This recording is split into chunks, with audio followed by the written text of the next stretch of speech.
Hindi cinema और संचार के अन्य साधन लोगों की सोच और उनके नजरिए पर काफी हद तक प्रभाव डालते हैं। इसलिए हर सीन, हर किरदार को बड़े नपे तुले ढंग से पेश किया जाता है। सिनेमा बनाने वाले निर्देशकों का दायित्व होता है कि ये अपनी फिल्मों में किसी धर्म, जाति, समुदाय की मर्यादा का ख्याल रखें, और बेशक ये ख्याल भी रखते हैं, लेकिन केवल हिंदुओं को छोड़कर। ये अपनी फिल्मों में हर धर्म की प्रतिष्ठा का पूरा ध्यान रखते हैं, लेकिन जब बात हिंदुओं की आती है तो ये अपनी सारी जिम्मेदारियों की तिलांजलि दे देते हैं।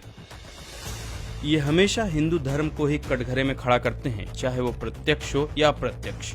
इनके द्वारा हिंदू धर्म को पेश करने का तरीका कभी हास्य, तो कभी भय, तो कभी एक असंतुलित समुदाय की तरह पेश किया जाता है। लेकिन ऐसा क्यों है? क्या ये सब बस किरदार तक सीमित है या इसके पीछे कुछ और भी है?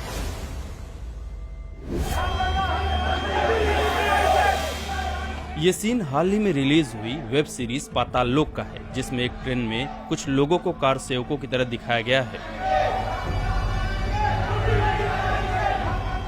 जो रामलला हम आएंगे, मंदिर वहीं बनाएंगे का नारा लगाते हुए एक मुस्लिम परिवार को इसलिए मार रहे हैं क्योंकि वो लोग आपत्तिजनक मांस खा रहे हैं। सबसे पहली बात, ऐसी एक भी खबर नहीं है कि राम मंदिर आंदोलन के दौरान बीफ को लेकर कोई घटना हुई हो। इस एक सीन से आप समझ सकते हैं कि कैसे आज के दौर में वेब सीरीज के द्वारा अप्रत्यक्ष रूप से हिंदुओं के खिलाफ समाज में जहर फैलाया जा रहा है। और ये कोई एक सीरीज या फिल्म नहीं है, बल्कि ऐसी हिंदू विरोधी फिल्मों व सीरीजों की लंबी फहरिस्त है। पाताल लोक में ही एक और सीन है, जब इंस्पेक्टर चौधरी भागते भागते एक मेले में चल रहे भक्त प्रहलाद वाले नाटक में पहुंच जाते हैं। गुंडे उनका पीछा कर रहे होते हैं, जिनसे भागते भागते वो स्टेज पर चढ़ जाते हैं। संयोग तो देखिए कि ठीक उस समय खंभे को फाड़कर भगवान विष्णु के अवतार नरसिंह प्रकट होते हैं। नरसिंह के किरदार को भागते हुए इंस्पेक्टर चौधरी जोर का धक्का देकर निकल जाते हैं।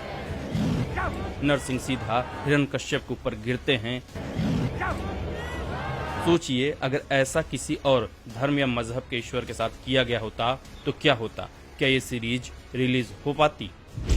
साथ ही सीरीज में एक सीन है जहां एक ब्राह्मण जनेऊ चढ़ाकर एक पराई स्त्री के साथ संबंध बना रहा है।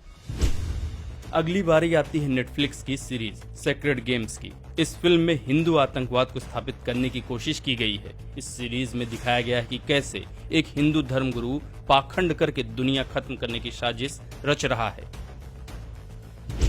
नेटफ्लिक्स की एक और सीरीज लव पर स्क्वायर फुट में अभिनेता अभिनेत्री के एक दृश्य में, जिसमें थोड़ी अभद्रता भी थी, उसमें डायलॉग का उपयोग किया गया, रघुकुल रीत सदा चली आई, प्राण जाए पर पप्पी न जाए।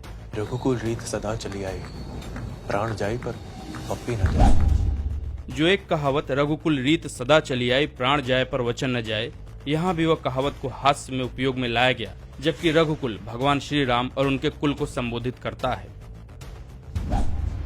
हिंदू विरोध की सारी हदें तो नेटफ्लिक्स के ही शो लैला ने पार कर दी थी।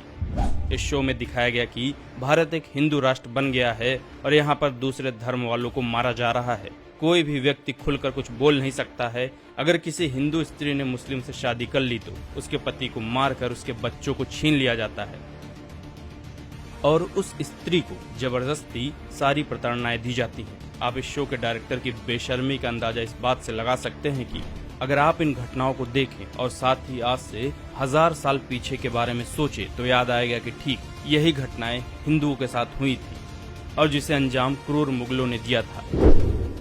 लेकिन इन बिकाऊ निर्देशकों की बेशर्मी तो देखिए, ये सच्चाई दिखाने की बजाय एक काल्पनिक कहानी गढ़ते हैं और उसमें जितना हो सके हिंदू और हिंदू देवी देवताओं के खिलाफ जहर भरते हैं। जरा आप सोचिए, जिस देश ने आज तक कभी किसी देश पर आक्रमण नहीं किया, जहां लोग हमेशा अतिथि देवो भव के आदर्शों पर चलते हैं, जिस देश के बहुसंख्यकों ने हमेशा प्रताड़नाएं झेली, भला वहां के लोग कभी ऐसा कर सकते हैं? 80% हिंदू आबादी वाले देश में ही हिंदुओं को हिंसक और हत्यारा दिखाया गया, लेकिन हिंदू चुप रहे।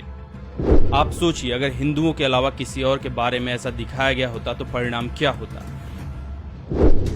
आपको पीके फिल्म का वो सीन तो याद ही होगा जिसमें भगवान शिव के रूप में एक व्यक्ति आमिर खान से बचकर भागा भागा फिरता है। आप लोग वो सीन देखकर बहुत हंसे होंगे, लेकिन क्या आपने सोचना चाहा कि केवल हिंदू देवताओं को ऐसा क्यों दिखाया गया, किसी और धर्म को क्यों नहीं दिखाया गया? धर्मनिरपेक्ष देश में धर्मनिरपेक्षता का सारा ठेका केवल हिंदुओं ने ही क्यों उठा रखा है? हिंदुओं के खिलाफ प्रोपेगेंडा चलाकर, हिंदुओं की देवी देवताओं के साथ अभद्रता दिखाकर, उनके संस्कृति पर सवाल उठाकर ऐसे सीरीज हिंदुओं को असहिष्णु बताते हैं। प्रोपेगेंडा चलाने वाले ये वही लोग हैं जो बोलने की आजादी के नाम पर, धर्मनिरपेक्षता के नाम पर हर दिन हिंदुओं को नीचा दिखाते हैं। क्या इनमें किसी और के बारे में इतनी अभद्रता दिखाने की हिम्मत है? अंत में आपसे यही अपील है कि आप बेशक ऐसी फिल्में या वेब सीरीज को देखें, लेकिन इनके बहकावे में न आए, इनके प्रोपेगेंडा का शिकार न बने, क्योंकि इनका मकसद ही है देश के हिंदुओं में उनके ही धर्म और संस्कृति और इतिहास के खिलाफ घृणा और नफरत पैदा करना।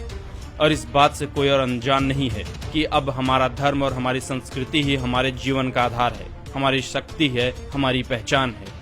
जिस दिन हमें इससे अलग कर दिया गया, उस दिन न हमारे पास कोई शक्ति होगी, न कोई पहचान।